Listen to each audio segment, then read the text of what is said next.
Concentration is the secret of success. I never had a boyfriend when I was in college. Pero palagi akong nag-date. Sabado. Dahil, libre.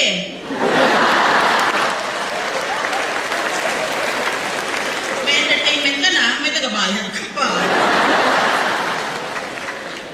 Eventually, I fell in love with my husband, who will be my first and my last husband.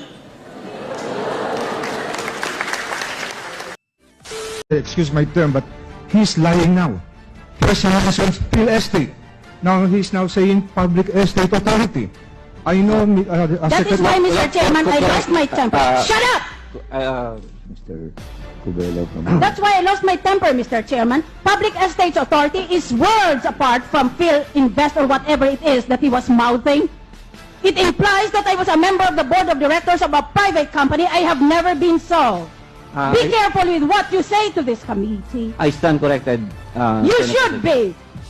Mr. Chairman, I most humbly request for this committee to consider this witness in contempt of court for deliberately misleading this committee and for particularly denigrating my integrity and my moral character. Kung ano po in these centers that we put in these regions that you mentioned. Now, can you comment on this? actually, Ang hanap ninyo sa buhay.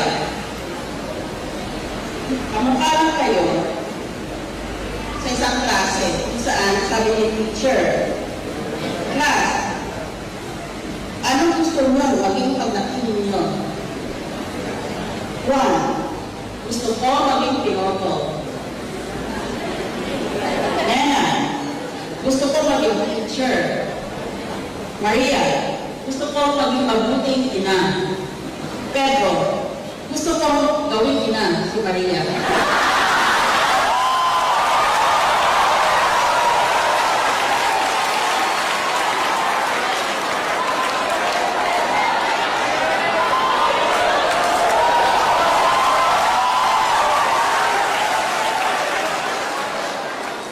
Okay naman.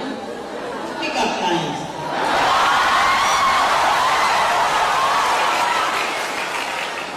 Kung nasukkal ka, ako naman ay sagot.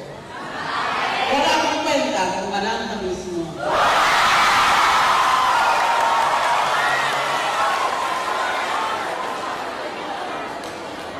Just paper ka ba?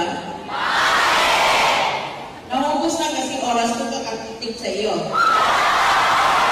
Kaya tuloy, babagsak na yata ako sa iyo.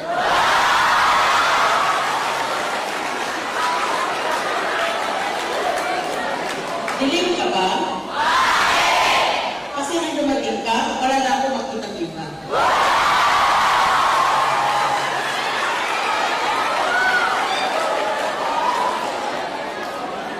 Ang relationship parang sobrang computer. Kung hindi maayos pagkatapos i-restart o i-reformat, kailangan mo ng palitan at upgrade.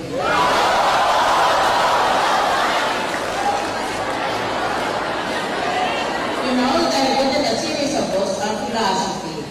So here are some philosophical principles. Huwag mong susuhin ang mga taong pangit. Dahil sila ang rason kung bakit ka maganda.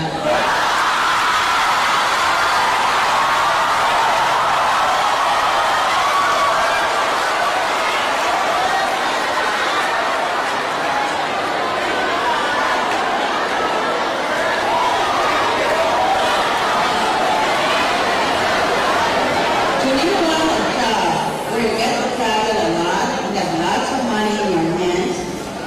Pwede ka nang tutulog ng bus.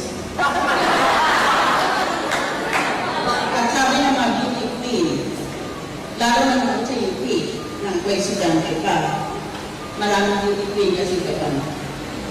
Ang iba, ang yayabang, nagsasabi niya, condolence ka pala sa mga taong patay ng patay sa akin.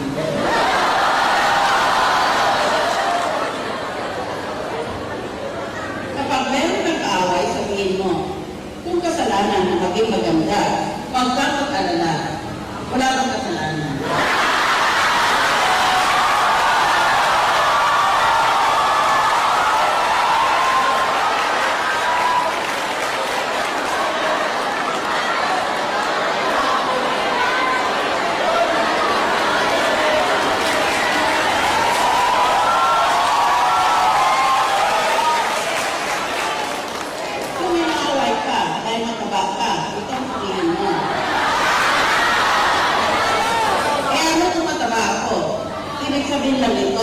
may pambili ako ng pagkain.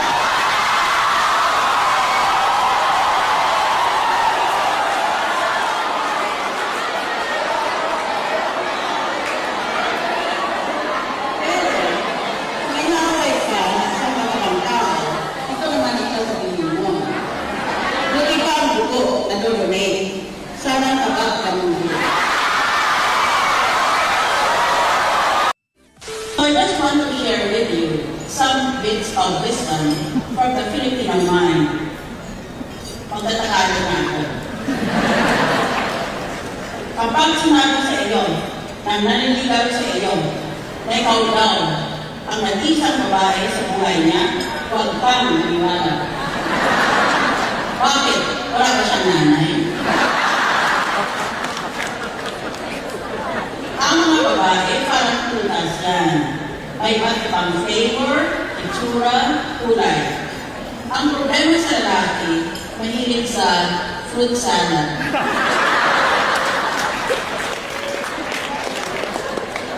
Paano mo sasabihin sa kausap mo na may itim ang kilitinin niya? Saan siya magalit? Ganito. Tanungin mo, ano ba ang ginagamit ng deodorant? TV?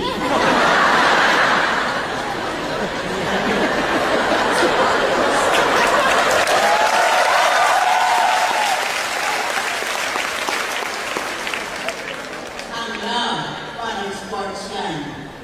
Kaya mo ba may panalo ang isang laro kung reserva ka lang?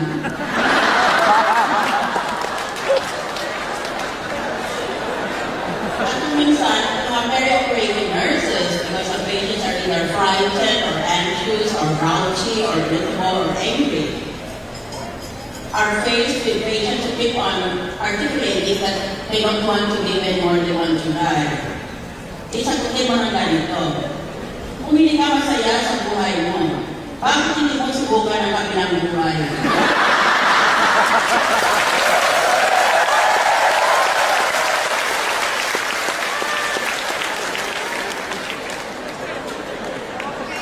Sabi ng doktor, meron ka na lang 2,000 pa para magbuhay. Sabi ng pasyente, naku, konting panahon na lang pala. Pero paano ba yan? Yan, Dok. Kulang ko ang 2 linggo para mabayaran mo tayo. Sabi ni Doktor, kung ganyan, may 6 na linggo pa ba para mabayaran? Remember that I'm in politics, so I try very hard to make sure that the politicians will turn into an oligarchy, an aristocracy dedicated to stealing money from the taxpayers. Sabi ko ni Paul Upper, hold up ito, akin ang pera mo. Lalaki, hindi mo ba ako nakikilala? Isa kong congressman. Paul Upper, kung ganon, akin ang pera namin.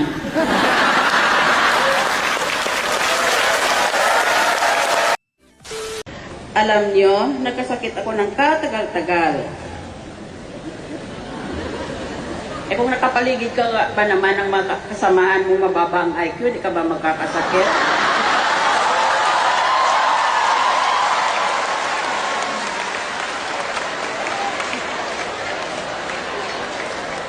At yung mga walang hiya na yan,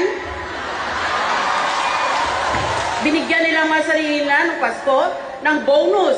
Galing sa kaban ng bayan. Hindi galing sa pera nila. Galing sa pera ng taong bayan. Nang halagang 2 milyon bawat isa. 2 milyon bawat isang senador. At hindi pera nila ginamit nila, pera ng taong bayang Pilipino. Pagkatapos ako ngayon ang minumura nila, sabihin lang nila kung anong oras at anong panahon.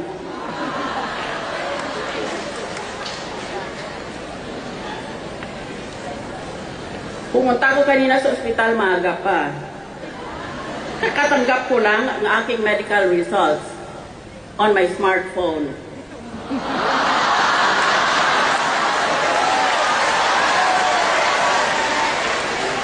May sakit daw ako. Habang tumatanda ako, gumaganda daw ako.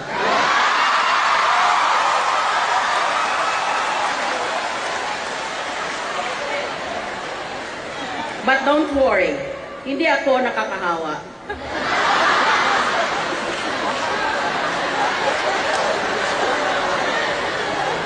Kaso lang, hindi na raw ako gagaling.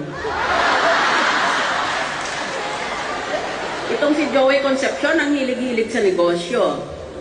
Pero mahirap intindihin ang negosyo eh. Kaya subukan ko lang sa kakayanan ko na turuan sana kayo ng makonting pagsasalita tungkol sa negosyo. Kapag may nakita kang gwapo o maganda sa isang party, kapag nilapitan mo siya, sinabi mong, mayaman ako, pakasalan mo ako. Ang tawag doon ay direct marketing. Kapag pinadala mo ang kaibigan mo para sabihin sa kanya na mayaman ka at gusto mo siyang pakasalan, ang tawag doon ay advertising. Kapag nakuha mo ang number niya at tinawagan mo sa telepono kinabukasan para sabing mayaman ka at gusto mo siyang pakasalan, ang tawag doon ay telemarketing.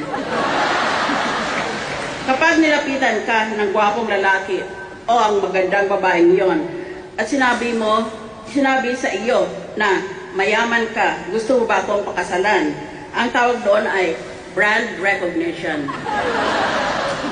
At kung sinabi ng isang lalaki sa isang babae na mayaman ako, pakasalan mo ako, at sinampal siya ng babae, ang tawag doon ay customer feedback.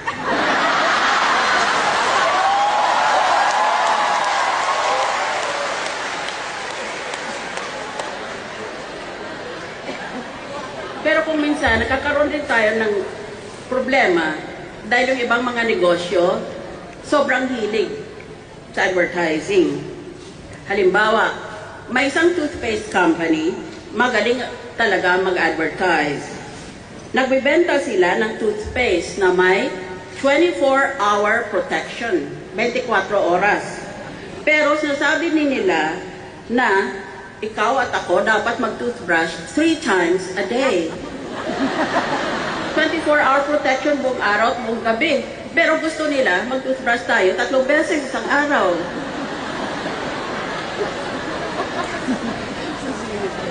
Alam ko, marami dito naghahanap ng trabaho.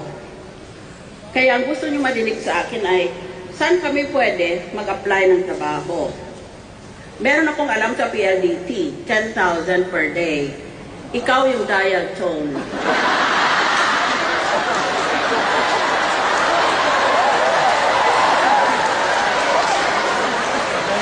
Meron din sa DPWH, Department of Public Works and Highways, 10,000 pesos per day din. Ikaw yung speed bump.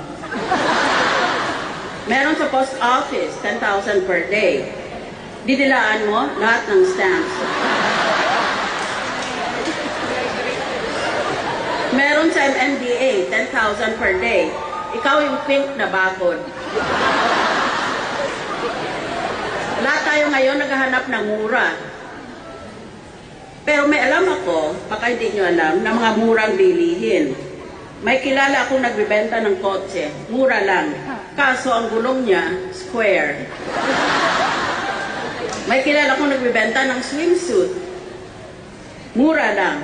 Kaso, maong. May kilala akong nagbibenta ng bra. Mura lang. Kaso, merong long sleeves. May kilala akong nagbibenta ng mountain bike. Kaso, sa halagang 1 million pesos. Pero kasama doon ang mountain. May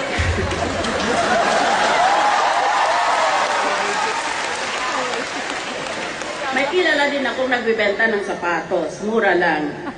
Kaso, yung takong niya nasa harap. Meron mas mura pa doon. Kaso, yung takong niya nasa loob.